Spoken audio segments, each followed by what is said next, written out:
वो करो। प्रधानमंत्री नरेंद्र मोदी का 6 साल पहले बोला यह वाक्य अब उन्हीं के खिलाफ नारे की तरह इस्तेमाल किया जा रहा है। दोस्तों, जो उचित समझो वो करो।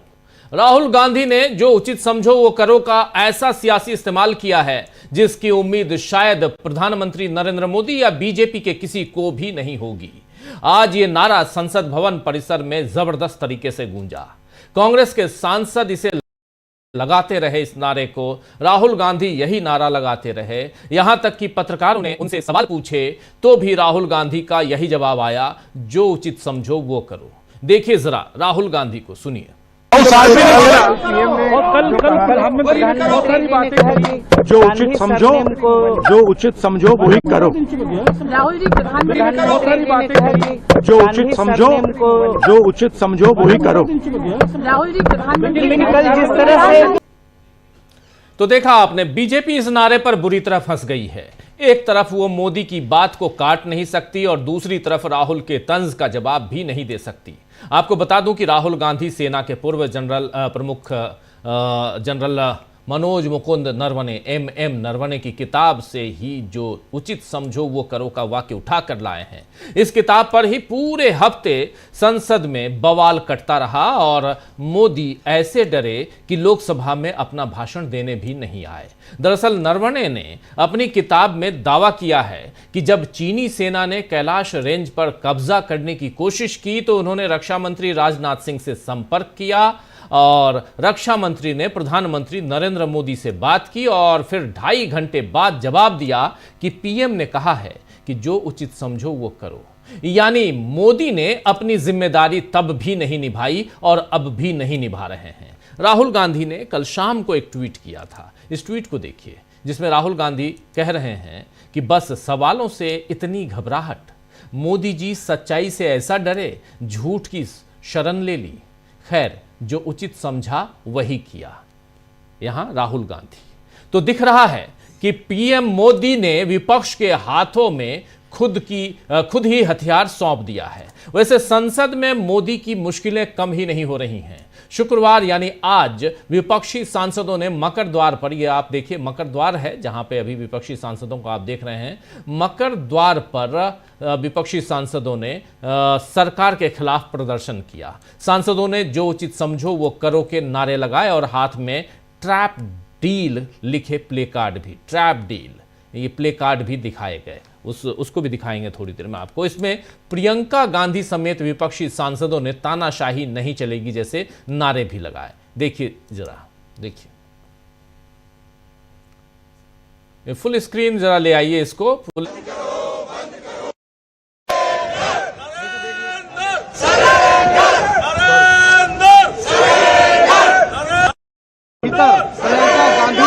तमाम कांग्रेस के सांसद मकर द्वार पे प्रदर्शन कर रहे हैं। हाथ में बड़े पोस्टर इस वक्त लेकर खड़े हैं, जिसमें डोनाल्ड ट्रंप की तस्वीर है। ट्रैप डील का बड़ा सा पोस्टर लेकर नारेबाजी कर रहे हैं कांग्रेस के। तो देखा आपने, ट्रैप डील के बैनर के साथ यहां पर प्रियंका गांधी समेत तमाम विपक्षी दल के नेता, यहां सांसद, यहां पर विपक्ष के हमलों में एक बड़ा हमला मल्लिकार्जुन खड़गे ने भी आज किया है। देश के इतिहास में पहली बार शायद ऐसा हो रहा है कि किसी प्रधानमंत्री की बातों के लिए घटिया शब्द इस्तेमाल किया जा रहा है। ऑलरेडी घटिया शब्द प्रधानमंत्री नरेंद्र मोदी के द्वारा किए गए बातों को घटिया कहा जा रहा है, क्योंकि प्रधानमंत्रियों पर विपक्ष ने हमले तो खूब किए हैं इतिहास में। अगर आप देखें तो उनकी बातों की यानी प्रधानमंत्री की बातों की आलोचना भी की है विपक्षी सांसदों ने, विरोध भी जताया है, लेकिन उसे घटिया नहीं कहा। कम से कम मेरी जानकारी में तो ऐसा नहीं है। लेकिन मोदी की बातों को घटिया कहा जा रहा है क्योंकि उन्होंने राज्यसभा में मुद्दों पर बात करने की जगह नेहरू गांधी परिवार पर बेतुकी बातें की। जरा सुनिए यहां मल्लिकार्जुन खड़गे क्या कह रहे हैं, सुनिए।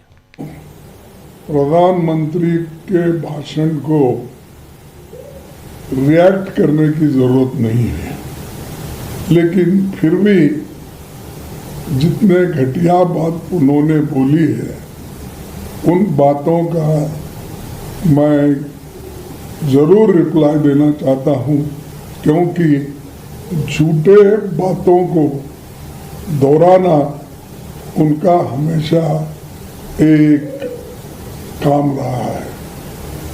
मैं आपसे कहना चाहता हूं कि पार्लियामेंट के उनके 97 मिनट्स के भाषण में वो कोई ऐसा बात नहीं कही, और हम लोगों ने जो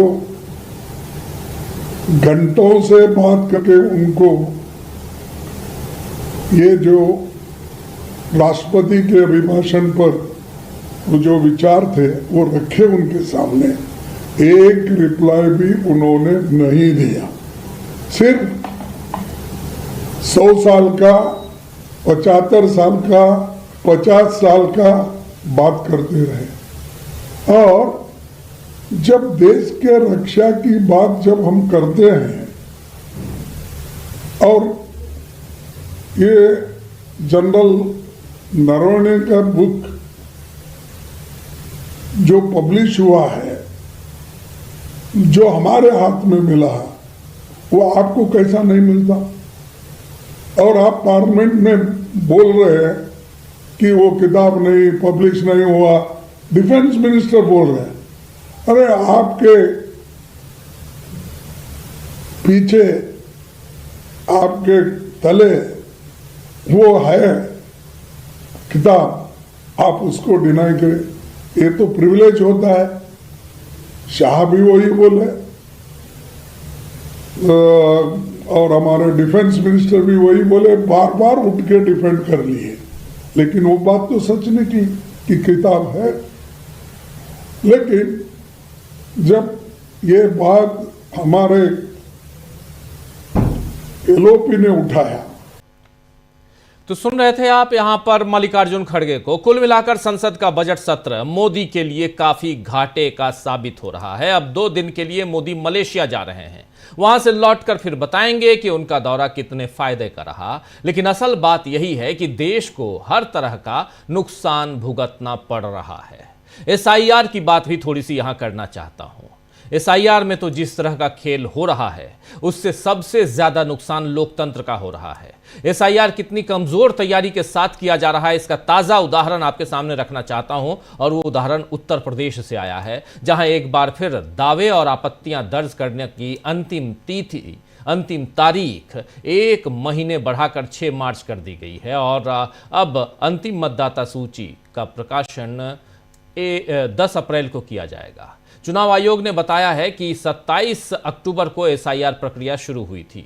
गिनती का चरण पूरा होने के बाद 6 जनवरी को मतदाता सूची का मसौदा प्रकाशित किया गया था। मूल कार्यक्रम के अनुसार दावे और आपत्तियां दर्ज करने की अवधि 6 जनवरी से 6 फरवरी तक थी। लेकिन अब उत्तर प्रदेश के मुख्य चुनाव आयुक्त का कहना है कि चुनाव आयोग ने दावे और आपत्तियां दर्ज करने की अंतिम तिथि 6 फरवरी से बढ़ाकर 6 मार्च कर दी है।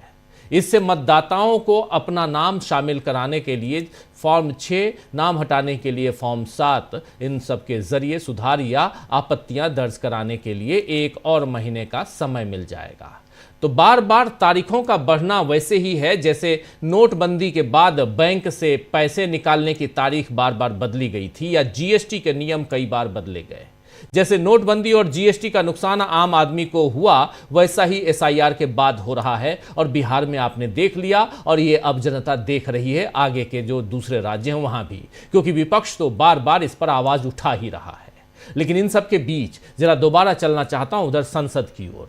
संसद में क्या कहा गया? कल आपको याद होगा कि संसद में और खासकर लोकसभा में ओम बिरला साहब ने, यानी लोकसभा अध्यक्ष ने कहा कि नरेंद्र मोदी के साथ अप्रत्याशित घटना घट सकती थी, इसलिए हमने उन्हें आने से रोक दिया। लेकिन यही बीजेपी है, और उस समय विपक्ष में थी, मनमोहन सिंह की सरकार थी। मनमोहन सिंह आए थे और वो भाषण दे रहे थे। ये तस्वीर 2014 का है, दूसरा कार्यकाल, आखिरी कार्यकाल। मनमोहन सिंह अपनी बात रख रहे हैं और देखिए ये क्या हो रहा है। ज़रा फुल स्क्रीन दिखाइए और ज़रा आप समझ जाएंगे कि हम बताना क्या चाह रहे हैं और ओम बिरला साहब क्या बताना चाह रहे थे। ज़रा ये भी देखिए, पहले ये सुनिए। Debate on the Andhra Pradesh Reorganization Bill, members opposing the bifurcation tore papers and tossed the pieces around. The PM's speech, including any assurances he wanted to give to the residual state of Simandhra, got lost in the din and utter confusion that played out. But despite the din, the Rajya Sabha debate on the to Simandhra, he was able to speak only when MPs from Congress formed a cordon around him.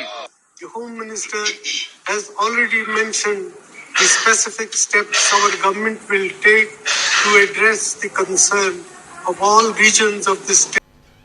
तो ये मनमोहन सिंह बिना यहाँ डरे, बिना यहाँ किसी तरह से परेशान हुए, अपनी बात रखते हुए, अपना भाषण यहाँ देते हुए, अपनी बात रखते हुए और विरोध में पूरा का पूरा विपक्षी। देखिए यहाँ पोस्टर दिखाए जा रहे हैं और सब कुछ दिखाया जा रहा है टेलीविजन पे। ऐसा नहीं है कि अभी आसंदी की तरफ, अभी तक आपको ये भी पता नहीं चला होगा कि आसंदी पर बैठा कौन है। डिप्टी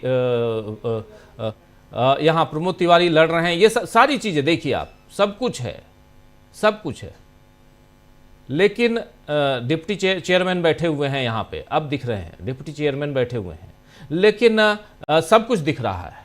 यहाँ स्मृति ईरानी खड़ी हो गई, सब है, लेकिन फिर भी आप याद कीजिए कि यहाँ पे ऐसा नहीं हुआ कि मनमोहन सिंह के बारे में, और देखिए उड़ाए जा रहे, मनमोहन सिंह के ऊपर फेंके जा रहे हैं कागज, वहाँ खड़े हैं, सब कुछ दिख रहा है। लेकिन आज का दौर ये 2014 है और आज 2026 में हम जी रहे हैं। 2026 में क्या हो रहा है उसका एक उदाहरण आपके सामने। इसके बाद सीधे जरा सुन लीजिए ओम बिरला साहब ने 2026 में कल 5 फरवरी 2026 को उन्होंने क्या कहा है, सुनिए।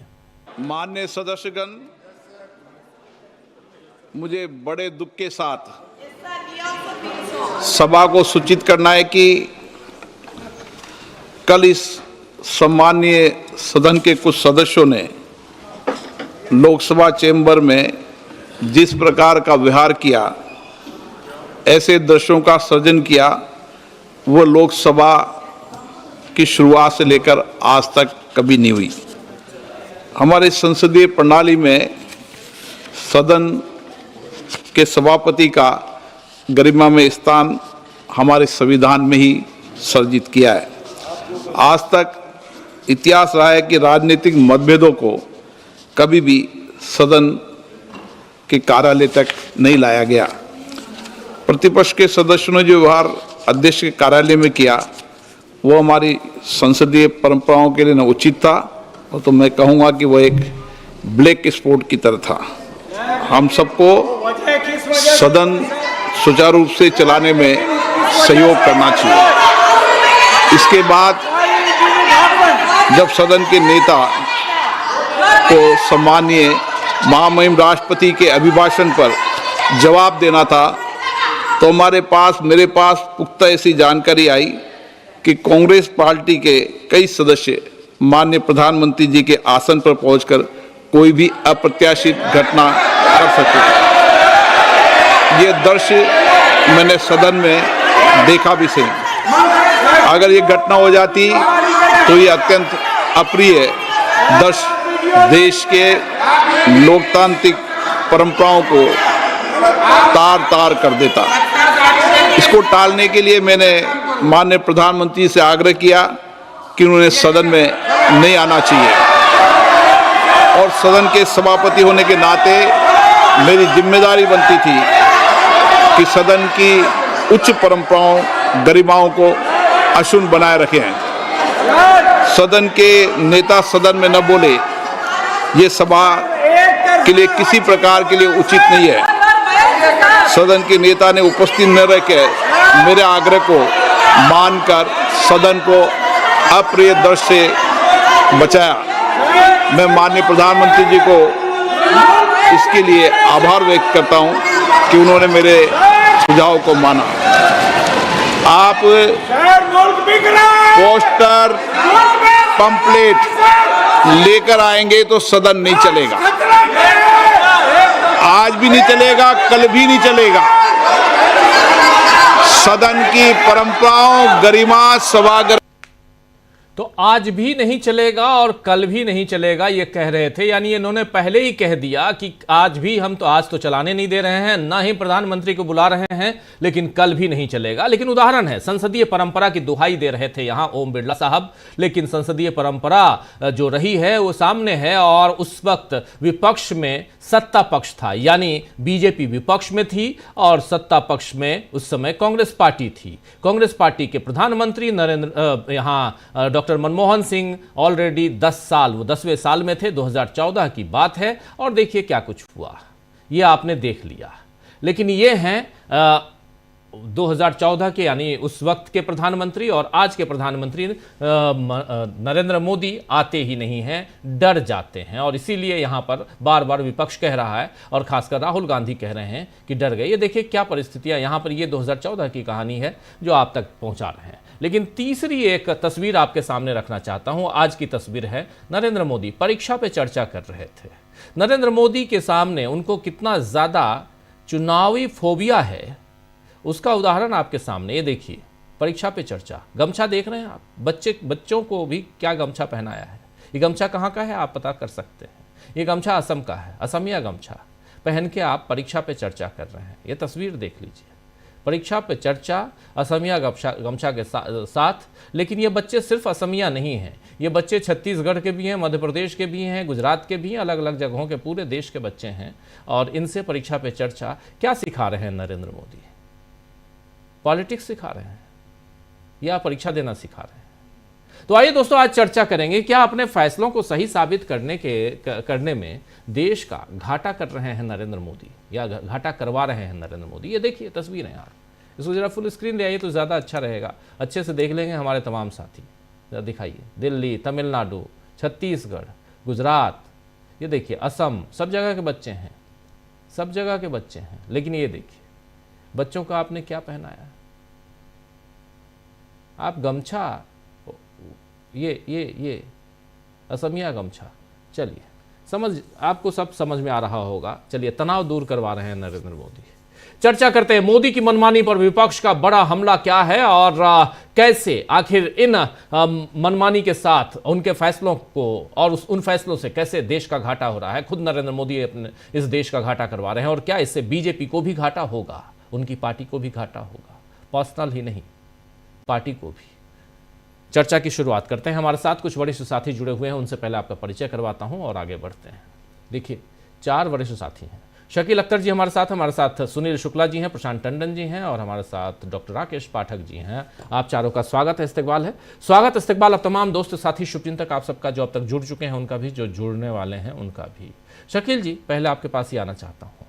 ओम बिरला साहब तो कल ही बोल दिए थे कि आज भी नहीं चलेगा और कल भी नहीं चलेगा, संसद नहीं चलेगी, नहीं चलेगी बाहर। लेकिन जो नारे हो रहे हैं उसके लिए भी मजाक उड़ाया जा रहा है।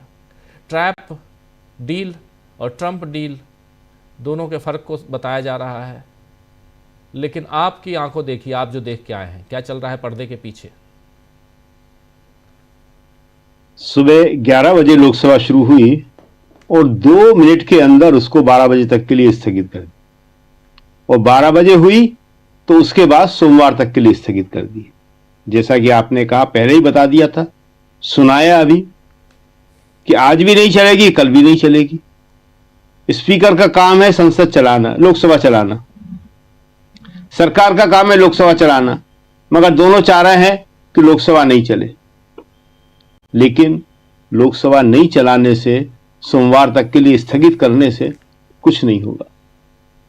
बहुत बड़ा मजाक बन गया है ये, जो इन्होंने एक खेल रचा कि प्रधानमंत्री पर हमला करने की बात कह के वो सहानुभूति अर्जित कर लेंगे। वो सहानुभूति तो नहीं मिली, उपहास के पात्र बन गए।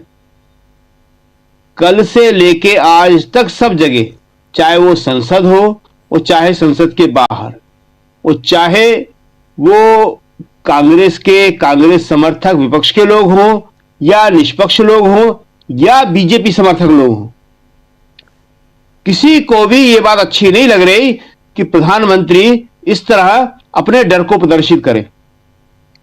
यह कहा जाए कि लोकसभा के अंदर प्रधानमंत्री के ऊपर कुछ अप्रत्याशित हो सकता है, कोई अप्रिय घटना हो सकती है, अगर लोकसभा के अंदर घटना हो सकती है तो फिर कहीं पे भी देश में कोई भी सुरक्षित नहीं है।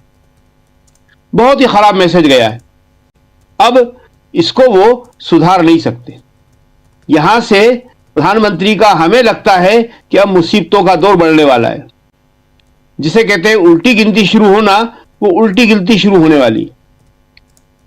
राहुल तो वैसे भी आत्मविश्वास में रहते हैं, लेकिन आज तो आत्मविश्वास के साथ उनका जो एक पेनापन था वो अलग ही दिख रहा था। आमतौर पे राहुल 2-3 वाक्य बोलते हैं, बात कर लेते हैं, लेकिन आज तो उन्होंने जो उचित समझो वही करो, इसके अलावा एक शब्द भी नहीं बोला। वो बड़ा मुस्कुरा के बोला। सीधा मैसेज गया कि प्रधानमंत्री कह रहे हैं कि जो उचित समझो वो करो। क्या प्रधानमंत्री ने ये उचित नहीं समझा कि आके लोकसभा में उन सांसदों को बुलाते जिनसे उन्हें खतरा महसूस हो रहा था? जब लोकसभा स्पीकर ने उनसे कहा कि जनाब ऐसी बात है, तो लोकसभा स्पीकर से कहते कौन है वो, जाइए उनसे बात कीजिए, उनको अपने पास बुलाइए, ऐसी क्या प्रॉब्लम है? मैं सदन का नेता हूं और आप लोकसभा के स्पीकर है, अध्यक्ष है पूरे, हम दोनों के ऊपर की जिम्मेदारी है सारी की सारी। सदन का नेता का मतलब मैं सिर्फ सत्ता पक्ष का नेता नहीं हूं, मैं पूरे सदन का नेता हूं। वो जो राहुल है वो तो प्रतिपक्ष का ही नेता है, खाली नेता प्रतिपक्ष। इन्हें सत्ता पक्ष का नेता नहीं कहा जाता, इन्हें कहा जाता है नेता सदन, पूरे सदन का नेता। लेकिन इन्होंने जो उचित था वो नहीं किया। दूसरों से कहते हैं जो उचित समझो वो करो, लेकिन खुद नहीं किया। दूसरी बात, ये जो टेप डील की बात हो रही है, वाकई ये टेप डील हो गई है। इससे किसानों पे, कृषि क्षेत्र में बहुत भयंकर तबाही आने वाली है। आज किसान संगठनों ने बड़ा कड़ा विरोध किया है। किसान संगठनों का कहना है कि हम किसी भी सूरत में इसे स्वीकार नहीं करेंगे और हमें सरकार पे विश्वास नहीं है। सरकार जो सफाइयां दे रही है हम उस पर विश्वास नहीं कर सकते। उनसे पूछा क्यों नहीं कर सकते भाई, सरकार की बात पे विश्वास किया जाता है। उन्होंने एक बड़ा अच्छा उदाहरण दिया कि 15 अगस्त 2025, पिछले साल ही, अभी 6 महीने बीते हैं, प्रधानमंत्री ने लाल किले से कहा था कि किसानों के हितों पर कोई आंच नहीं आने दूंगा, और सिर्फ 3 दिन बाद उन्होंने कपास से 11% आयात टैरिफ हटा लिया। किसान कह रहे हैं हम तबाह हो गए। अब हाल क्या है, 0 टैरिफ पे अमेरिका का माल आ रहा है, हम कैसे मुकाबला करेंगे उनका? उन्होंने कहा है कि हम 2020 से बड़ा आंदोलन शुरू करेंगे, और नहीं करेंगे हम तो हम और हमारे बच्चे मर जाएंगे। सॉरी। तो गंभीर स्थिति है, ये डील किसी भी तरह स्वीकार नहीं होगी। वहां से पीयूष गोयल जी लौटे आए हैं, कोई साइन नहीं है, कहीं कागज नहीं है, कह रहे हैं 4-5 दिन में होंगे। किसे विश्वास है? न कागज न डील, जो ट्रंप कहें वही सही, यही होगा। तो ये बाहर भी धरना प्रदर्शन चल रहा है, लोकसभा संसद परिसर में, लोकसभा के अंदर तो भयानक विरोध हो रहा है। वहां नारे लगे, जैसे ही 11 बजे शुरू हुआ नारे शुरू हो गए, 12 बजे शुरू हुआ नारे शुरू हो गए। किसी भी कीमत पे विपक्ष इस बात को मानने को, स्वीकार करने को तैयार नहीं है कि जो उस पे आरोप लगाए गए हैं उनको, वो कह रहा है कि इसके लिए माफी मांगो, हमारे ऊपर ये आरोप बिल्कुल स्वीकार्य नहीं है। आप किस तरह की बात कर रहे हैं? आप बताइए कौन लोग हैं, कौन हमला करने वाले थे? हम आपको हमलावर दिखते हैं, अपराधी दिखते हैं? प्रधानमंत्री पे हमला बहुत बड़ी चीज होता है, बहुत बड़ी बात है। आप इसको इतने हल्के में ले रहे हैं कि प्रधानमंत्री पे हमला हो सकता था, और वो भी लोकसभा में। और आपने जो ये बताया मनमोहन सिंह का, मनमोहन सिंह ने ऐसे कई दृश्यों का सामना किया है। ये तो बिल्कुल लास्ट का है, 2014 का, राज्यसभा है, ये राज्यसभा की बात है। ये लोकसभा में हुआ, राज्यसभा में हुआ, बहुत सारे ऐसे सीन हैं। लेकिन पूरा का पूरा जो उन दोनों अलग अलग टीवी हुआ करते थे, राज्यसभा टीवी अलग, लोकसभा टीवी अलग, तो राज्यसभा टीवी पूरा दिखा रहा है ये। अब तो संसद टीवी एक ही है, ये राज्यसभा टीवी पूरा दिखा रहा है इसको। और अविचलित भारत का प्रधानमंत्री को ऐसे ही किसी भी परिस्थिति में अविचलित खड़ा रहना चाहिए। अविचलित खड़े हैं और अपना भाषण जारी रखे हुए हैं, नहीं रुक रहे, न डर रहे हैं, न भाग रहे हैं। ये मनमोहन सिंह थे जिन्हें कमजोर प्रधानमंत्री कहते हैं, जिन्हें इन्होंने देहाती औरत तक कहा। शर्मनाक, देहाती औरत। और खुद मोदी ने कहा, गुजरात के मुख्यमंत्री थे उस समय, उन्होंने कहा यह बात। तो प्रधानमंत्री इंदिरा गांधी की हम बात करते हैं, नेहरू की करते हैं, राजीव की, ये लास्ट प्रधानमंत्री कांग्रेस के, इनको देख लीजिए आप, सरदार मनमोहन सिंह, बिल्कुल असली सरदार की तरह, असली भारत के प्रधानमंत्री की तरह, असली कांग्रेसी की तरह। देश का प्रधानमंत्री ऐसा होता है। जी राजीव जी।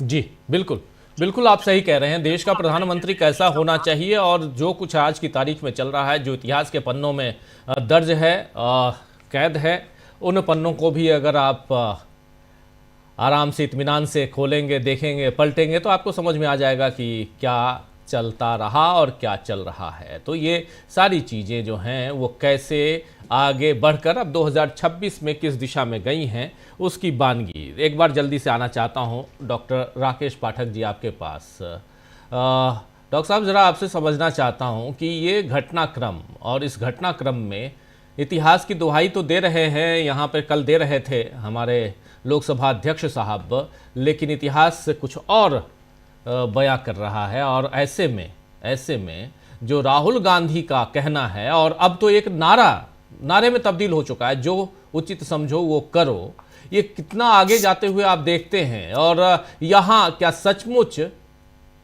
मोदी अपनी पार्टी को तकलीफ में डाल रहे हैं या नहीं? मिडिल क्लास जो हमारा है वो बिल्कुल अभी भी मदमस्त है, ये माना जाए, चाहे कुछ भी हो जाए। गलती कांग्रेस पार्टी की है, गलती राहुल गांधी की है, और जैसा कह रहे थे अंदर बैठ के जो भाषण देते हुए बीजेपी के एक नहीं 2-3 सांसदों ने जो भाषण दिया है और कांग्रेस पे बिल्कुल हमला किया, उसके बाद प्रधानमंत्री नरेंद्र मोदी, उनके भाषणों को देखिए, तो क्या उससे बीजेपी को फायदा होगा? मुझे नहीं लगता कि फायदा होगा। अगर पिछले 24 घंटे की घटनाओं का आप आकलन करें तो इस पूरे घटनाक्रम में स्पीकर महोदय ने प्रधानमंत्री की छवि को तार तार कर दिया है। उन्होंने आधिकारिक रूप से यह कहकर कि मैंने उनसे कहा सदन में मत आइए, इसलिए प्रधानमंत्री जी नहीं आए। यानी एक तरह से खुद लोकसभा अध्यक्ष ने साबित कर दिया, पूरे देश को बता दिया कि हमारे देश के प्रधानमंत्री जो विश्व गुरु हैं, 56 इंच का सीना है, वे एक हमले की आशंका, हमला भी शब्द बहुत बड़ा है, उस पर हम जाएंगे अभी आगे, किसी अप्रिय घटना की आशंका से जिस सदन के वे नेता हैं उसमें आने की हिम्मत नहीं जुटा सके। यानी लोकसभा अध्यक्ष ने पूरे देश को यह बता दिया कि प्रधानमंत्री डरपोक हैं। हमें भी बहुत खेद हो रहा है ऐसे शब्दों का इस्तेमाल करते हुए। हम कभी कल्पना नहीं करना चाहते कि हमारे देश का प्रधानमंत्री इतना डरपोक हो कि वो अपने ही सदन में जाने से डरने लगे। इसके बावजूद हम ये मानने को तैयार हैं कि ओम बिरला के पास जो इत्तिला थी वो बिल्कुल पुख्ता थी। हो सकता है उनको आईबी ने, एनआईए ने, रॉ ने सूचना दी हो कि सदन में कुछ अप्रिय हो सकता है। नहीं, उन्होंने मेरा कांग्रेस सवाल का नाम लिया है। कांग्रेस के सांसद अप्रत्याशित घटना का अंजाम दे सकते हैं। आप बिल्कुल बिल्कुल सही कह रहे हैं। बिल्कुल कांग्रेस के सांसद, कांग्रेस के सांसद तो बिल्कुल मैं तो मान रहा हूं सर कि ये पुख्ता सूचना होगी उनके पास। भाई लोकसभा अध्यक्ष अपने कक्ष में बैठे थे या संसद के परिसर में ही थे, वे तो कहीं बाहर गए नहीं। उन्हें किसी ने सूचना दी, तो जिसने सूचना दी वो कोई छोटा मोटा आदमी ऐसा तो होगा नहीं कि दिल्ली एलआईबी का कोई सिपाही आकर दौड़ के बता गया हो स्पीकर को कि माननीय प्रधानमंत्री के साथ अप्रिय घटना करने वाले हैं कांग्रेस के लोग। तो मेरा सवाल यह है कि क्या स्पीकर महोदय ने तब से अब तक संसद मार्ग थाने में कोई रपट दर्ज कराई, लोकसभा के महासचिव ने कोई एफआईआर दर्ज कराई। चलिए अज्ञात कांग्रेस सांसद लिखते, यहां तो ऐसा भी नहीं है ना कि पूरे शहर में मुलजिमों को ढूंढना है। कुल मिलाकर कांग्रेस के 99-100 सांसद हैं। लोकसभा अध्यक्ष या लोकसभा के महासचिव एफआईआर दर्ज कराते तो पड़ताल तो कितनी आसान थी, सिर्फ 100 लोगों में पूछताछ करनी थी, पड़ताल करनी थी, मालूम पड़ जाता कौन हमले की योजना बना रहा था। और आसान तरीका कर दिया। रात को एनडीए के एक प्रवक्ता ने, जो टीडीपी के नेता हैं, उन्होंने और एक सीमित सूचना दे दी कि महिला सांसद प्रधानमंत्री को बाइट कर सकती थी, दांतों से काट सकती थी। कितनी महिला सांसद हैं कांग्रेस की या विपक्ष की, बाकी भी जोड़ लीजिए। उनको थाने ले जाकर पूछते, भैया आप में से कौन कौन बहन जी दांत से काटने वाला था प्रधानमंत्री को, उनको थाने में बंद कर देते, तिहाड़ भेज दीजिए। आईपीसी जब थी तब उसमें अपराध की योजना बनाने की, षड्यंत्र की धारा 120 भी थी। अब भारतीय न्याय संहिता में कुछ और हो गई होगी, उसमें राहुल गांधी को भी मुलजिम बना लेते। चूंकि लोकसभा अध्यक्ष ने ऐसा कोई काम नहीं किया, इसी संसद परिसर में राहुल गांधी के ऊपर कातिलाना हमले का मुकदमा दर्ज हुआ है ना, सांसद सारंगी जी को धक्का देने, attempt to murder leader of opposition ने किया था। यहां तो प्रधानमंत्री पर हमला होने वाला था, एफआईआर क्यों नहीं हुई? यह बहुत चिंताजनक बात है। एक सुझाव मैं आपके जरिए स्पीकर महोदय तक पहुंचाना चाहता हूं। जब एनडीए के प्रवक्ता को यह मालूम है कि महिला सांसद प्रधानमंत्री को दांतों से काट सकती थी, तो भविष्य में लोकसभा के नियमों में, उसके प्रोटोकॉल में एक व्यवस्था और कर दी जाए। हमारे गांव देहात में जानवरों के मुंह पर एक मुसीका बांध दिया जाता है, उसको मुसीका कहते हैं। आपने देखा होगा, एक जालीदार एक तरह से वो मास्क होता है, जिसके चलते वो जानवर कोई चर नहीं पाता, किसी चीज काट नहीं पाते, बाइट नहीं कर पाए। जी, तो भविष्य में कभी महिला सांसद या पुरुष सांसद भी, सबके मुंह पर मुसीका बांध दिया जाए, ऐसी व्यवस्था कर दी जाए। अगली बार जब सदन बैठे तो सारे विपक्ष के सांसदों के मुंह पर वो मुसीका बंधा होना चाहिए। लेकिन हास प्रयास से इतर ये बेहद चिंताजनक घटना है कि देश के प्रधानमंत्री को सदन के भीतर असुरक्षित बताया जा रहा है। जिनके रहते पूरा देश सुरक्षित था, 500 साल बाद हिंदू हृदय सम्राट प्रधानमंत्री बना है, वो अपने ही घर आंगन में, अपने ही चौतरा पर खड़ा करने की हिम्मत नहीं जुटा पा रहा, खड़े होने की उसकी इतनी हिम्मत नहीं हो रही। जिस परिसर का मुखिया है वो वहां आकर खड़े हो जाए, कुर्सी पर बैठकर 4 लाइन बोल दे, तो देश कितना असुरक्षित होगा। अभी सोशल मीडिया पर कहीं पढ़ रहा था, लोगों ने कहा कि जिस देश का प्रधानमंत्री असुरक्षित है वो भी संसद भवन में, वहां बांग्लादेश की टीम कैसे क्रिकेट खेलने आ सकती है? बांग्लादेश के क्रिकेटरों की चिंता वाजिब है, उनका डर वाजिब है। तो आपका ये जो सवाल है कि जो हमारा मध्यम वर्गीय समाज है, देश का जो बाकी का तबका है, क्या उस पर इसका कोई असर पड़ेगा? मेरा मानना यह है, अंधभक्तों को छोड़ दीजिए। बाकी इस देश में अब कोई ये मानने को तैयार नहीं होगा कि सचमुच में कोई प्रधानमंत्री पर हमला कर सकता है। इस देश ने तो वो प्रधानमंत्री देखे जिन्होंने अपने सीने पर बेशुमार गोलियां खाई। इस देश ने वो प्रधानमंत्री देखा है जिसका शव भी साबुत नहीं आया था। देश की एकता और अखंडता के लिए बलिदान देने वाले प्रधानमंत्री देखे हैं। इस देश ने वो प्रधानमंत्री देखी है जिसके अंतिम शब्द वो हैं कि मेरे खून का एक एक कतरा इस देश के काम आएगा। इस देश ने महात्मा गांधी को देखा है जो नोआखोली और कोलकाता में दंगाइयों की भीड़ में नंगे पैर उतर गया था। इस देश ने ऐसा प्रधानमंत्री देखा है जो विभाजन के बाद दिल्ली के दंगों की आग में जीप से कूदकर लाठी लेकर उतर गया था सड़कों पर। और आज हमारे देश का प्रधानमंत्री अपने ही संसद भवन में प्रवेश करने से डर रहा है। तो ये बेहद चिंताजनक और अफसोसजनक घटना है। और बीजेपी ने अपने पैरों पर कुल्हाड़ी मार ली है। देश के प्रधानमंत्री की छवि को मिट्टी में मिलाने का काम किया इस घटना ने। जी राजीव जी। जी जी बिल्कुल बिल्कुल, देश के प्रधानमंत्री की छवि। जरा प्रशांत जी जल्दी से आपके पास, फिर सुनील जी आपके पास आता हूं। प्रशांत जी कैसे देखते हैं 24 घंटे या 3 दिन, पिछला 3 दिन किस पर भारी रहा? मोदी सरकार पर या राहुल गांधी और विपक्ष पर? 8 सांसद बाहर हो गए, बल्ले बल्ले कर रहे हैं सत्ता पक्ष वाले। भारी तो राजीव जी ये देश के मनोबल पे पड़ा है कि जिस देश का प्रधानमंत्री अगर ये सेना अध्यक्ष से कहे कि जो उचित समझो वो करो, और ऐसी स्थिति में कि जब हर 5 मिनट में चीन के टैंक आगे बढ़ रहे हैं, सेना चीफ का फोन बज रहा है, उनके लोग बता रहे हैं कि यहां तक पहुंच गए टैंक, उसके पीछे सैनिक भी हैं और वो फोन कर रहे हैं और उनसे कहा जा रहा है कि जो उचित समझो वो करो। मैं जरा 2 घटनाएं बताता हूं जब पिछले प्रधानमंत्रियों ने ये नहीं कहा। एक जनरल के.बी. कृष्णा राव थे सेना अध्यक्ष, जब इंदिरा गांधी 1980 में जीत कर आई। उन्होंने चाइना के थ्रेट को देखते हुए एक प्लान बनाया, उसका नाम रखा ऑपरेशन फॉल्कन। ऑपरेशन फॉल्कन में लद्दाख से लेकर अरुणाचल और नॉर्थ सिक्किम तक सेना के एडवांस डिप्लॉयमेंट की योजना थी। वो प्लान उन्होंने इंदिरा गांधी से डिस्कस किया और उसके बाद उन्होंने कहा कि देखिए ये अगर हम लागू करेंगे तो चीन इससे बहुत सख्त नाराज होगा, हो सकता है कि वो युद्ध जैसी स्थिति बनाए।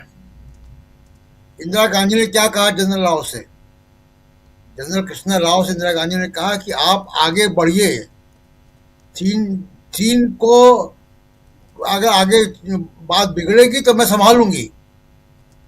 उन्होंने जनरल के.बी. कृष्णा राव से ये नहीं कहा कि जो उचित समझो वो करो। अब मैं मनमोहन सिंह के समय की बात बताता हूं।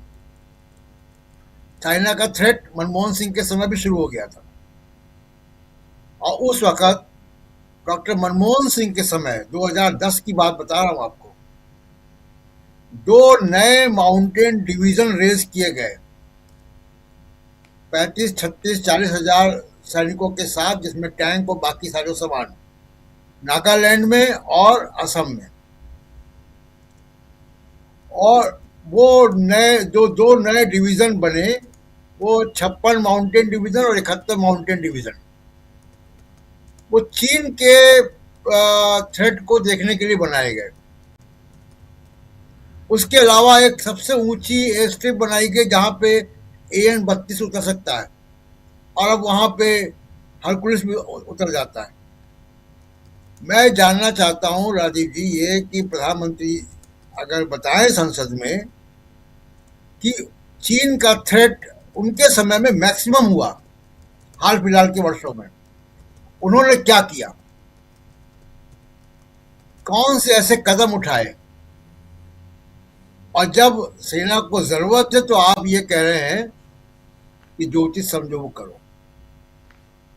तो भारत की छवि और खासकर प्रधानमंत्री की छवि जो है वो बहुत खराब हुई है इसमें, और एक कमजोरी दिखाई देती है कि जो सेना का नेतृत्व कर रहा है, जिसको जो पॉलिटिकल लीडरशिप है वो कमजोर है, और इसका सीधा संदेश चीन को गया। इसीलिए चीन की इतनी हिम्मत बढ़ती है, पिछली सरकारों में उसकी इतनी हिम्मत नहीं होती थी। तो ये प्रधानमंत्री का ये कहना, और उसका आप देखिए तस्दीक कहाँ से मिल रही है। आप सेना के चीफ को तो कह रहे हो, राजनाथ सिंह से कहलवा रहे हो कि जो उनको उचित समझे वो करें, यही काम आपने ओम बिरला को कह दिया कि जो उचित समझो वो करो, हम लोकसभा में नहीं आएंगे। पुख्ता जानकारी की बात की है बिरला जी ने, तो ओम बिरला जो पुख्ता जानकारी की बात कर रहे, तो क्या यही बात थी कि महिलाएं दांत काट सकती हैं? कितना शर्मनाक और कितना मूर्खतापूर्ण बहाना है ये, और कितना इंसल्टिंग है, कितना अपमानजनक है महिला सांसदों के लिए। जिनको 10 लाख 12 लाख वोट देकर वहां के लोगों ने, जनता ने चुनकर भेजा है और उनको अपनी बात रखने का, अपने कंस्टिट्यूंसी की बात रखने का, अपनी पार्टी की बात रखने का पूरा अधिकार है। उनको चुन के जनता ने भेजा है। उनके लिए आप ये कह रहे हो कि दांत काट सकती थी ये? वो दांत काटने वाली महिलाएं हैं, वो क्या अपराधी हैं? और अभी आपने फुटेज दिखाई डॉक्टर मनमोहन सिंह के समय, हम लोग उस वक्त पार्लियामेंट देखते थे, कवर करते थे, आए दिन ये होता था। और आज भी 24 दिन तक लगातार 2G मामले पे संसद को में अवरोध पैदा करने का रिकॉर्ड बीजेपी के हाथ में है। और जो एमपी, जो मेंबर, जो जिस पार्टी के प्रवक्ता कल टीवी चैनल पर ये कह रहे थे, रहस्योद्घाटन कर रहे थे कि महिला दांत काट सकती थी, उन्हीं के पार्टी के लोग मनमोहन सिंह के सामने तख्ती लिए खड़े हुए हैं तेलंगाना राज्य बनने के मामले में, उन्हीं की पार्टी के लोग जी। तो ये एक बिल्कुल नए प्रकार का पॉलिटिकल डिस्कोर्स है, जिसमें कि बहुत ही कायरता और अपने ही सांसदों को, अपने ही देश के मेंबर पार्लियामेंट्स को इतनी अपमानजनक बात कहना, महिलाओं को अपमानजनक बात कहना, ये दांत काट सकती थी प्रधानमंत्री के। ये तो आपने, अब जैसे अभी आपने चर्चा की कि मिडिल क्लास, अभी इनको दम इसी बात का है कि मीडिया इनके हाथ में है और कॉर्पोरेट को आप फायदा दिलवा देते हो, लेकिन कब तक चलेगा ये? अभी शक्ति जी ने कहा कि उल्टी शुरू हो गई है और प्रधानमंत्री ये सब करके अपना नैतिक अधिकार तो खो चुके हैं। जी बिल्कुल आप सही SIR में बात करेंगे। जी बिल्कुल बहुत महत्वपूर्ण है। लेकिन सुनील शुक्ला जी, क्या आपको भी लगता है ऐसा ही कि पिछले 2-3 दिनों, ये सप्ताह, अब चूंकि अगले सप्ताह है, आज फ्राइडे और आज अब सोमवार तक के लिए संसद की कार्रवाई स्थगित हो गई, सोमवार 11 बजे तक के लिए, लेकिन ये सप्ताह आपकी नज़र से कैसा बीता? अगर ये पूछा जाए, कौन भारी रहा किस पे? धन्यवाद राजीव जी। कल लोकसभा अध्यक्ष के उस वक्तव्य को सुनने के बाद मुझे यह लगने लगा कि अगर यह सरकार उस समय रही होती जिसमें तेलंगाना राज्य बनाने का विधेयक पास हो रहा था लोकसभा से, क्या दृश्य था उस समय और प्रधानमंत्री जी क्या करते? एक ऐसी स्थिति, उसमें यह तक आरोप लगे थे कि रेड चिली स्प्रे तक का उपयोग किया गया। क्या क्या नहीं हुआ, अजीब गहमा-गहमी की स्थिति थी। उससे भयावह, उससे बदतर स्थिति तो आज अभी नहीं दिखाई पड़ी कभी। एक तरफ जो प्रधानमंत्री जी पूरे देश को आश्वस्त करते नजर आ रहे थे सत्ता में आने के बाद से कि उनके आने के बाद देश की सीमाएं सुरक्षित हुई हैं, उनके आने के बाद देश में आत्मगौरव का बोध बढ़ा है, उनके सत्ता में आने के बाद पूरी दुनिया में देश का डंका बज रहा है। वह प्रधानमंत्री अपने सत्ता में 10 साल के रहने के बाद अपने ही संसद में अपने आप को सुरक्षित महसूस कर रहे हैं। और एक चीज तो तय हो गई कि ये जो 33% आरक्षण देने की बात, महिला अभिनंदन बिल जो पास हुआ था, वो तो लागू होने वाला नहीं है। अगर महिला सांसदों से इतना भय है, वो भी तब जब उनकी संख्या भी कुछ नहीं है, वो जब 33% आ जाएंगे तो क्या होगा? तब तो शायद संसद में दिखाई नहीं पड़ेगा। तो अब आने वाले दिनों में जो बात कही जा रही थी कि वो बिल पास तो हो ही गया है, वो लागू हो जाएगा, इसकी संभावना दिखाई नहीं पड़ती। जिस सरकार के मुखिया, जो प्रधानमंत्री महिला सांसदों से इतना सुरक्षित महसूस कर रहे हैं अपने आप को, वो संख्या क्यों बढ़ाने जाएंगे? और बार बार बात पर, शिकायतों पर, आलोचनाओं पर वर्ग विशेष, जाति विशेष, धर्म विशेष की आलोचना का मुद्दा उठाने वाले या अपमान का मुद्दा उठाने वाले भारतीय जनता पार्टी, क्या जब महिला सांसदों के ऊपर आरोप लगा रही है, उसमें तो प्रणीति शिंदे भी उपस्थित थी, तो यह अनुसूचित जाति की महिलाओं के प्रति अपमानजनक टिप्पणी नहीं है? आप उनको हमलावर बता रहे हैं। उनको बता रहे हैं कि आप कुछ ऐसा अप्रत्याशित हो जाता जो बहुत ही खतरनाक होता और लोकसभा की संसदीय परंपरा के खिलाफ हो जाता। किसके ऊपर टिप्पणी कर रहे हैं? जो महिलाएं वहां मौजूद थी, उन महिलाओं में आप तभी स्वक्त हो गया ना कि आप पूरे अनुसूचित जाति के लोगों के खिलाफ अपमानजनक बात कर रहे हैं। ये बात नहीं बनती है क्या? बीजेपी को ये नहीं ख्याल आ रहा है? जो पूरा का पूरा हफ्ता बीता जिसकी बात आप कर रहे हैं, मुझे मानना है कि सरकार बैकफुट पर थी। इससे बात नहीं दूर हो सकती है कि वह किताब छपी कि नहीं छपी। सवाल यह है कि किताब लिखी गई कि नहीं लिखी गई। लेखक कहता है कि नहीं कहता है कि हमने किताब लिखी है। छपना न छपना यह महत्वपूर्ण नहीं है, उसका लोकार्पण होना न होना यह भी महत्वपूर्ण नहीं है। सवाल यह है कि तत्कालीन थल सेना अध्यक्ष ने वह किताब लिखी है या नहीं लिखी है। उन्होंने तो कभी मना नहीं किया। उन्होंने तो साफ साफ कहा कि मेरा काम लिखना था, मैंने लिखा। अब बाकी काम पब्लिशर का कहा है, पब्लिशर जो चाहे सो करे, जिससे पूछना हो जांचना हो जो करना हो करे, लेकिन मैंने किताब लिखी है। और किताब में क्या लिखा गया है वो बाकायदे कोई मैगजीन ने छाप दिया। एक इस देश के एक प्रतिष्ठित न्यूज एजेंसी ने उसका समीक्षा रिलीज कर दी। तो किताब तो अस्तित्व में है, लिखा तो गया ही है। जो बात लिखी गई उस बात को लेकर के विपक्ष के नेता ने जो सवाल पैदा किया, स्वाभाविक सी बात है कि वो गंभीर विषय है। अगर देश की सीमा पर वो लगातार चीनी टैंक बढ़ते चले आ रहे हैं, वो रुके नहीं थे, वो विश्राम नहीं कर रहे थे, वो लगातार बढ़ते चले आ रहे थे। और जिन लोगों के नाम है, थल सेना अध्यक्ष, रक्षा मंत्री, राष्ट्रीय सुरक्षा सलाहकार बिपिन रावत साहब, इनके बीच कोई जब ये आपस में बात करते हैं तो बीच में कोई नहीं होता। इनका तरीका यह नहीं है कि आप किसी का फोन मिलाएंगे, फिर कोई फोन उठाएगा, फिर वो अपना एक्सटेंशन देगा, फिर वो पूछेगा। यह सिलसिला नहीं होता। इनके पास रेक्स की व्यवस्था होती है, जो सीधे वही फोन उठाते हैं, सीधे उन्हीं से बात करते हैं। और इतने लगातार संपर्क के बाद अगर आप कोई निर्णय नहीं लेते हैं तो किस तरह का संकेत है ये? स्वाभाविक सी बात है कि जो व्यक्ति थल सेना के अध्यक्ष के द्वारा उठाए गए सवालों पर जवाब देने के लिए तैयार नहीं है, वह व्यक्ति लोकसभा में उठाए गए विपक्ष के सवालों को कैसे जवाब दे सकते हैं? दोनों चीजें तो बराबर आपको दिखाई पड़नी चाहिए। वह भी कठिन स्थिति थी। एक मजबूत निर्णायक, एक मजबूत आत्मबल का व्यक्ति निर्णय ले सकता था कि हम क्या करेंगे, हमें किस सीमा तक जाना चाहिए।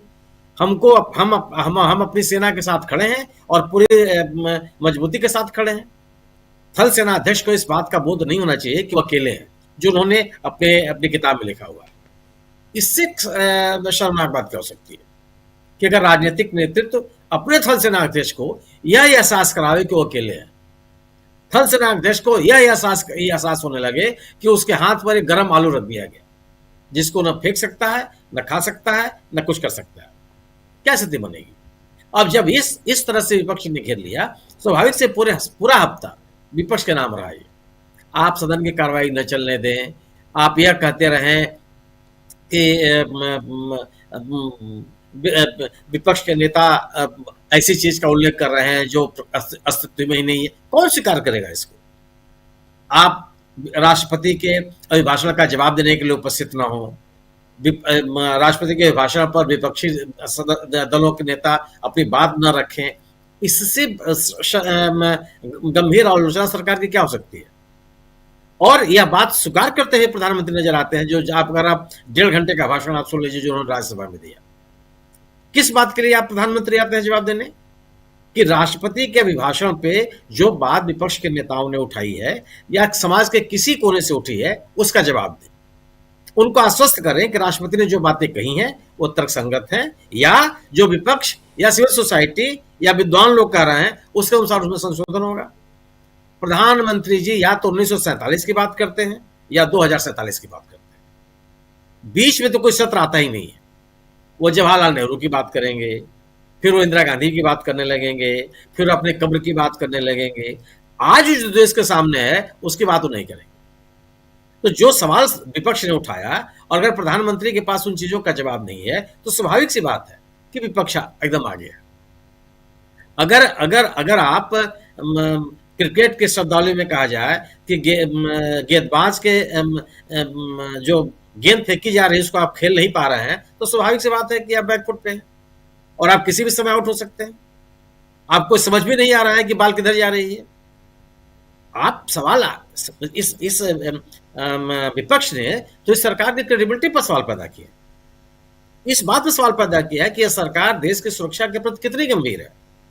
राजनीतिक नेतृत्व निर्णय गंभीर स्थितियों में निर्णय लेने में कितना सक्षम है, कितना सक्षम नहीं है, और इस किसी प्रश्न का जवाब नहीं दिया। आज देश में सबसे बड़ी चर्चा हो रही है कि जो आप डील कर रहे हैं अमेरिका के साथ, वो डील भारतीय किसानों के हक में है कि नहीं है। 2%, 3% आप किसको बेवकूफ बना रहे हैं? जो लोग व्यापार करते हैं, जो लोग आयात निर्यात पर निगाह रखते हैं, इस देश का आम आदमी भी जानता है कि इस देश के साथ जो व्यापार था अमेरिका का, उसमें 2%, 3%, 2.5% की टैरिफ लगती थी। जो भारत से सामान जाता था अमेरिका में, उसको 18% स्वीकार करके आप कह रहे हैं कि बड़ा भारी आपने जग जीत लिया। आप अपना सिरा ठोक रहे हैं आप, और वो भी कितना खोखला है कि उस बारे में स्पष्ट तरीके से कोई बात करने की स्थिति में आप नहीं है कि उस डील में हुआ क्या है। जितनी बातें अमेरिकी प्रशासन ने कर दी, जितनी बातें अमेरिकी राष्ट्रपति ने की, उसका शतांश भी भारत की सरकार ने नहीं कहा। क्या पीयूष गोयल साहब ने कोई बात बताई कि उस डील का विवरण क्या है, कौन सी चीजें हम लेंगे, कौन सी चीजें हम भेजेंगे, किस चीज पर कितना टैरिफ होगा। 2%, 3% को 18% पर स्वीकार कर लेना, और आप उसको अपने पक्ष में बता रहे हैं। जिस एग्रीकल्चर सेक्टर को और जिस डेयरी सेक्टर को भारत ने कभी नहीं खोला अपने किसानों के हक में या दुग्ध उत्पादकों के हक में, कभी नहीं स्वीकार किया। आप कह रहे हैं कि उसमें कुछ उसके ऊपर कोई चीज, आप बयान पढ़िए। मुझे तो लगता है कि कृषि मंत्री जी का, शिवराज सिंह चौहान साहब का बयान है वो, कि कोई बड़ी चीज अचानक नहीं आ जाएगी। ये शब्दावली में नहीं समझता कि कहां से आई हुई है। अचानक नहीं आएगी तो धीरे धीरे आएगी, छोटे रूप में आएगी, फिर बड़ा रूप आकार ले लेगी। सीधा सीधा आप क्यों नहीं कह पा रहे हैं कि कोई चीज नहीं होगी, कोई ऐसी चीज नहीं होगी जो भारतीय किसानों के या भारतीय कृषि जगत के खिलाफ जाती हो। वहां का कृषि मंत्री कह रहा है कि भारत से इतना रुपया आएगा कि अमेरिकी किसान माला माल हो जाएंगे, और भारतीय कृषि मंत्री कह रहा है कि कोई बड़ी चीज अचानक नहीं हो जाएगी। ये कौन सी शब्दावली? मैं तो अपने इतने वर्षों के पत्रकारिता के जीवन में यह भाषा मैंने नहीं सुनी कभी। बड़ी चीज अचानक नहीं हो जाए। मैं उसको 3 बार पढ़ा पीआईबी के उस प्रेस रिलीज को। इसमें कहना क्या चाहते हैं आप? लोगों के सामने सवाल है कि कृषि सेक्टर आप खोलेंगे कि नहीं खोलेंगे। लोगों के सामने सवाल है कि भारतीय किसानों का हित सुरक्षित रहेगा कि नहीं रहेगा। लोगों के सामने सवाल है कि एमएसएमई सेक्टर के सामने कोई चुनौती खड़ी होगी कि नहीं होगी। आप कर रहे हैं कोई भी चीज, कोई भी बड़ी चीज अचानक नहीं हो जाएगी। यानी कि आप आगाह कर रहे हैं कि तैयार रहिए, धीरे धीरे ही होगी और बड़ी चीज होगी, और आपको स्वीकार करना पड़ेगा। और बड़ी चीज क्या होगी कि आप एकदम भारतीय किसानों की रीढ़ तोड़ देंगे। तो आप अमेरिका के साथ हुए ट्रेड डील पे बात करना चाहता है देश, आप उससे 1.5 घंटे के बारे भाषण में आपने एक बार भी सुना उसको? सबकी बात क्या, इनके कोई पार्टी शराब में डूब गई, कोई तमिलनाडु के डीएमके के साथ क्या हो गया, भारतीय गांधी परिवार ने गांधी जी का सरनेम चुरा लिया, सब बात हो गई है वो। लेकिन वह बात नहीं है कि जो मन में जो उचित समझो वो करो। यह बात कही गई कि नहीं कही गई, बात इस पे आ गई है। आपसे देश जानना चाहता है कि आपने जो ट्रेड डील किया वो किसानों के हित में है या नहीं है। इस पे आप बात नहीं करेंगे।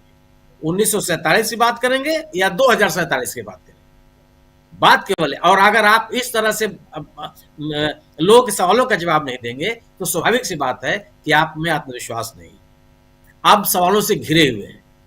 और जो विपक्ष सवाल उठा रहा है, निश्चित रूप से वह जनता के बीच में उसका बड़ा संदेश है। जी बिल्कुल, एक बड़ा संदेश है। और अब आगे अगले सप्ताह जब संसद की कार्रवाई शुरू होगी, 13 तारीख तक संसद इस सत्र में है, उसके बाद फिर आगे इस पे बात होगी। डॉक्टर राकेश पाठक जी, कुछ जोड़ना चाह रहे हैं आप? नहीं, बस एक तो छोटी बातें जोड़ना चाह रहा हूं, फिर मैं इजाजत लूंगा। सुनील जी ने कहा, शिवराज सिंह जी ने जो बयान दिया है, सुनील जी क्या आपको लगता है कि जब ट्रेड डील हो रही थी तब शिवराज सिंह चौहान को कुछ मालूम भी होगा कि उस डील में कृषि क्षेत्र को, उनके मंत्रालय को लेकर कौन सी बातें तय हो रही हैं अमेरिका के साथ। अगर आपने गौर किया हो तो जिस दिन ट्रेड डील को लेकर दोनों महापुरुषों के ट्वीट हुए हैं, 10:28 पर डोनाल्ड ट्रंप और 11:02 पर नरेंद्र मोदी का, उसके बाद जो टूल किट जारी की गई थी सभी मंत्रियों ने उसकी तारीफ कर दी। उसके बाद अगले 18 से 20 घंटे तक शिवराज सिंह चौहान की टाइमलाइन पर एक्स पर एक शब्द नहीं है उस डील के बारे में। तमाम सारे लोगों ने शिवराज सिंह चौहान को टैग करके पूछा कि क्या आपको जानकारी है कि ट्रेड डील में कृषि क्षेत्र में को लेकर क्या क्या फैसले हुए हैं। शिवराज सिंह चौहान को तो मनरेगा का नाम बदले जाने की भी इत्तला नहीं थी, इसलिए अब भी वो जो कह रहे हैं वो सिर्फ उतनी मुंह दिखाई की बात है, अब भी उन्हें नहीं मालूम होगा। और सर मालूम तो तब हो जब खुद नरेंद्र मोदी को मालूम हो उस डील में क्या होना है। कल विदेश मंत्री ने कह दिया मुझको कुछ नहीं पता, पीयूष गोयल से पूछो। पीयूष गोयल प्रेस कॉन्फ्रेंस में आए तो कह रहे थे फाइनल स्टेजेस पर है बातचीत, नेगोशिएटिंग टीमें चर्चा कर रही हैं और जल्द ही संयुक्त बयान जारी होगा। सदन में भी उन्होंने क्या बताया, कद्दू का बेर, बेर का कद्दू। इसके सिवा वे कुछ नहीं बता सके कि दो महादेशों के बीच ट्रेड डील हुई है तो उनमें क्या शर्तें हैं, दोनों देश एक दूसरे से क्या लेंगे और देंगे। जो बताना था वो दुनिया के दरोगा ने एक तरफा बता दिया। प्रधानमंत्री ने अपने ट्वीट में 18% वाली बात के सिवा एक शब्द नहीं लिखा है सर। तो ये ट्रेड डील वैसी ही लागू होगी जैसी डोनाल्ड ट्रंप ने कही है। क्या प्रधानमंत्री, विदेश मंत्रालय, वाणिज्य मंत्रालय एक लाइन का जवाब दे सका कि $500 बिलियन का माल हम नहीं खरीद पाएंगे महाराज, हम तो $45 बिलियन का कारोबार करते हैं एक साल में, 500 बिलियन के लिए 20 साल लगेंगे। तो इस तरह की डील भारत को अमेरिका का उपनिवेश बनाने की कोशिश जैसी है। इसलिए आइंदा ऐसी किसी डील पर किसी मंत्री से कोई सवाल पूछना बेमानी है। शकील साहब तो सदन में रहे हैं, सरकार अब तक न तो संयुक्त बयान जारी कर पाई है और इससे पहले ऐसी कौन सी डील हुई है भारत सरकार की जो सब कुछ लिखतम पढ़तम में होने से पहले दूसरे देश ने ऐलान कर दिया हो। तो कुल मिलाकर इस वक्त नरेंद्र मोदी और उनकी सरकार चौतरफा घिरे हुए हैं। दूसरे देश ने ऐलान कर दिया और आपका अभिनंदन हो रहा हो, आप उसके बारे में कुछ जानते नहीं है, आप उसके बारे में कुछ बताते नहीं है, अब फूल माला पहन करके घूम रहे हैं। डीलोत्सव हो रहा है सर, डीलोत्सव। हाँ, डीलोत्सव उसका नाम दिया गया था कहीं कि डील का उत्सव मनाया जा रहा है, टैरिफोत्सव। 3% से 18% टैरिफ हो गया, इसका उत्सव मना रहे हैं। बर्बादियों का जश्न मनाता चला गया। कमाल का अमृत काल है सर। जी राजीव जी। जी जी बिल्कुल, मैं अनुमति लूंगा जी। बहुत बहुत शुक्रिया, भाषा बदल दीजिए डॉक्टर साहब, बहुत शुक्रिया। जी जी सर, भाषा बदल दीजिए। जी सर बिल्कुल जी। शकील जी, ये जो डीलोत्सव है या डील की बात है और यहाँ ट्रैप डील की बात चल रही है, इसको लेकर सदन के अंदर, सदन के बाहर क्या चल रहा है? और सत्ता पक्ष के सांसदों से भी आपकी बात होती होगी, सत्ता पक्ष, विपक्ष, और ये बात कहां तक जाने वाली है? और आखिर ये डील की घोषणा, संयुक्त बयान कब जारी होने जा रहा है, इस बारे में कोई बातचीत है क्या?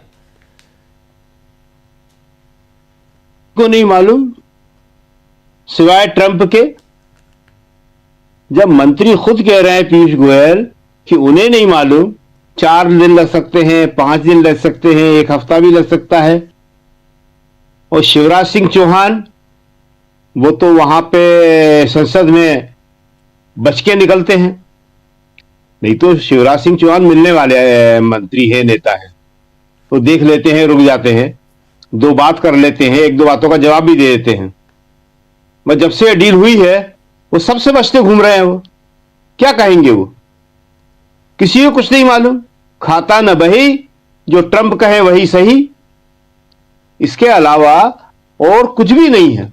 लेकिन जैसा हमने किसान संगठनों का आपको बताया कि बहुत बड़े आंदोलन की तैयारी हो रही है, देश के सारे किसान संगठन मीटिंग कर रहे हैं, क्योंकि सबसे बड़ा संकट वैसे तो देश के ऊपर आ रहा है, लेकिन डायरेक्ट किसी पे आ रहा है तो खेती किसानी के ऊपर आ रहा है। खेती किसानी एकदम बर्बाद हो जाएगी।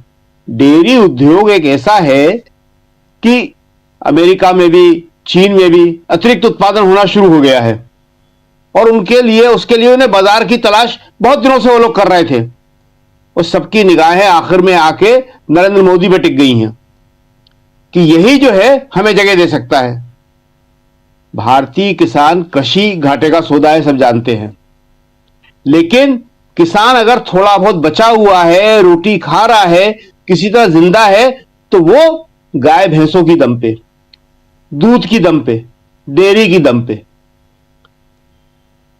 पता नहीं इनमें से कितने लोग इस बात को जानते हैं कि नहीं जानते, बातें ही बातें करते हैं। ये बातें इनके पास बहुत है, गांव की वास्तविकता है, शहर की वास्तविकता है, इन्हें कितनी मालूम है कितनी नहीं हमें नहीं मालूम, क्योंकि हम आपने कहा बात करते हैं, सबसे बात होती है, लेकिन वास्तव में उन लोगों को ये बातें नहीं मालूम और ना मालूम करना चाहते हैं। वो तो नेहरू के खिलाफ बोल लो, इंदिरा के खिलाफ बोल लो, लोगों को इससे खुश कर लो। दूसरी एक बड़ी खास बात जो हमें लग रही है वो हम कहना चाहेंगे। देखिए, ये उचित समझो वाली जो बात है, तो इस समय जो हमें उचित लग रहा है हम वो कहेंगे। हम ये उचित समझते हैं कि मोदी की छवि जो है, प्रधानमंत्री मोदी जी की छवि जो है, ज्यादा खराब नहीं होना चाहिए।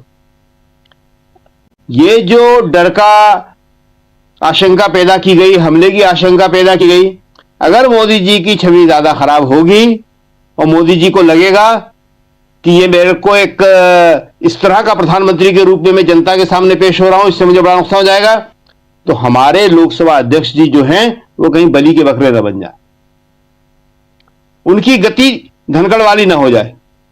मोदी जी अपने ऊपर कुछ भी नहीं लेंगे। आप देखिए कि इस हमले की आशंका के बारे में मोदी जी की तरफ से कुछ नहीं कहा गया है। मोदी जी बहुत सेफ खेल रहे हैं। सारी बात लोकसभा स्पीकर की तरफ से कही गई है और अगर ये बात कहीं उल्टी पड़ी, देश में गलत मैसेज जा रहा है। कल से आज तक हम बहुत सारे लोगों से मिले, आज भी अभी यहां आने से पहले बहुत अलग अलग क्षेत्रों के लोगों से मिल रहे थे हम, सांसदों से भी, पत्रकारों से भी। पत्रकार में वो पत्रकार बेचारे क्या करेंगे जो फील्ड में होते हैं, वो रिपोर्टर, उनको पीछे से आदेश आते हैं, उनके कान में जैसे हमारे लगा हुआ है ये लगा रहता है और वहां से वो कुछ बोलना चाहते हैं, पूछना चाहते हैं, पीछे से कोई अलग किस्म का आदेश आता है कि ये पूछो, और उन्हें जोर जोर से पूछना पड़ता है ताकि जवाब मिले या न मिले, राहुल से प्रियंका से वहां पहुंच जाए कि देखो हमने सब अपनी ड्यूटी बजा ली। सब इस बात को कह रहे हैं कि ये बात प्रधानमंत्री मोदी की छवि के बहुत खिलाफ जा रही है, ये उल्टी पड़ेगी कि मोदी जी डर गए।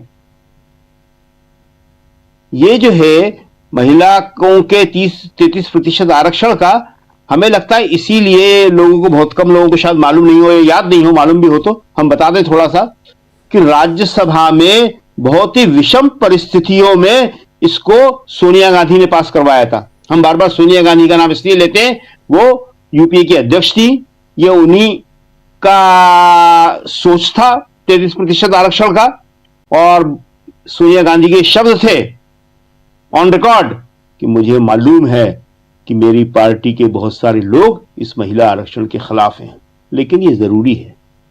तो खैर राज्यसभा से पास हो गया, राज्यसभा में कांच के गिलास टूटे, भारी हंगामा हुआ, मार्शल आए, सब कुछ हुआ, सबको मालूम है, ये बात याद होगी।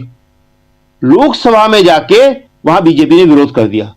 सुषमा स्वराज ने कहा हम लोकसभा पास नहीं करवाएंगे, राज्यसभा में समर्थन किया था। सोनिया गांधी को पीछे हटना पड़ा, उनके पास तो था नहीं बहुमत। तो बीजेपी ने शायद इसीलिए किया होगा कि महिलाओं की शक्ति से वो डर रहे थे। और एक बात हम और कहेंगे कि ये जो है अभी जो दृश्य हम देख रहे हैं मनमोहन सिंह जी वाला, किस दृढ़ता के साथ वो खड़े हुए हैं, ऐसे बहुत सारे दृश्य हैं, ऐसी बहुत सारी घटनाएं हैं। ये मीरा कुमार लोकसभा अध्यक्ष थी, ये लोग बताते क्यों नहीं है? ये लोग कहां छुपे बैठे हुए हैं? और कांग्रेस को जरा कहना चाहिए सख्ती से अपने उन पुराने नेताओं से जिन लोगों ने 10 साल मंत्री रहे, लोकसभा अध्यक्ष रहे। सोमनाथ चटर्जी तो है नहीं, वो होते जरूर बोलते, बताते कि क्या क्या करते थे ये लोग, चेंबर में मेरे साथ क्या क्या किया। मीरा कुमार को बताना चाहिए मीरा कुमार के लिए क्या कहते थे।